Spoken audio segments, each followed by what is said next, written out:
এ যেন স্বাধীন ভারতের বুকেই এক কালাপানি। কালিম্পং জেলার গরুবাথান ব্লকের ঘিস বনবস্তির 12 ঘেরা ও 15 ঘেরে এলাকার মানুষের কাছে উন্নয়নের প্রতিশ্রুতি এখনো অধরা। আধুনিক ভারতের ডিজিটাল অগ্রগতির মাঝেও আজও একটি স্থায়ী সেতুর অপেক্ষায় দিন কাটাচ্ছে শতাধিক পরিবারের লোক। সবচেয়ে বড় দুর্ভোগের শিকার পড়ুয়ারা। প্রতিদিন স্কুলে যেতে হলে তাদের পার হতে হয় ঘিস নদী। বর্ষার নদীর জল বেড়ে গেলে বই খাতা নিয়ে স্কুলে যাওয়া তো দূরের কথা, বাড়ি থেকে বের হওয়াই হয়ে ওঠে বিপজ্জনক। নদীতে বান এলেই দিনের পর দিন বন্ধ হয়ে যায় পড়াশোনা। मेरा नाम सुसन सुब्बा है। कितना क्लास में पढ़ते हैं आप? क्लास 10।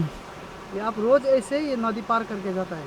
हाँ, हम इतना बहुत साल हो गए ये खुला तौर के जा रहे हैं और सरकार ने हम ये पुल बना था और उस ये बंद हो गया, आधा में ही रुक गया। आधा में रुक गया।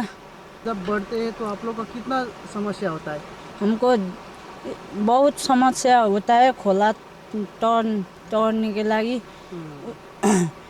आउ जाउ करने के लागि बहुत सारा।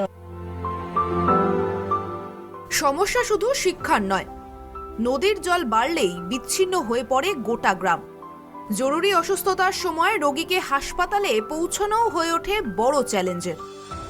একদিকে নদী, অন্যদিকে অনিশ্চয়তা, এই দুয়ের মাঝেই কাটাচ্ছে বাসিন্দাদের জীবন। স্থানীয়দের অভিযোগ, বছরের পর বছর ধরে রাজনৈতিক নেতারা শুধু প্রতিশ্রুতি দিয়ে গেছেন।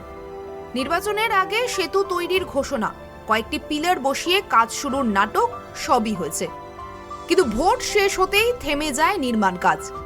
আজও অসম্পূর্ণ অবস্থায় দাঁড়িয়ে রয়েছে সেই পিলার, আর ভরসা বলতে নদী পারাপারের ঝুঁকিপূর্ণ পথ। बना वो ब्रिज? वो बनाया था, यही साल बनाया था।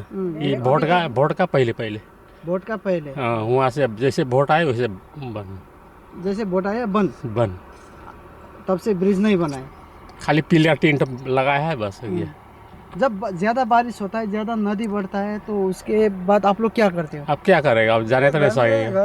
कोई बीमार हो जाता है, कोई स्कूल अलग बंद हो जाता है, स्कूल वाला एक दिन ना आया होता 50 रुपये फाइन लेता है।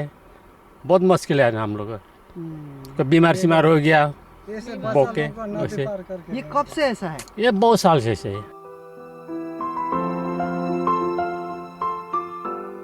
প্রতিদিন জীবনের ঝুঁকি নিয়ে নদী পার হচ্ছে শিশুরা।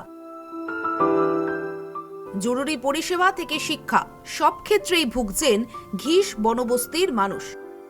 এখন প্রশ্ন একটাই, আর কতদিন একটি পাকা সেতুর অপেক্ষায় জীবন বাজি রাখতে হবে এই এলাকার বাসিন্দাদের? সেই উত্তরই খুঁজছে ঘিস বনবস্তি। কালিম্পং থেকে উমেশ দর্জি ও শ্রেয়া ঘোষের রিপোর্ট, নিউজ লাইভ বাংলা।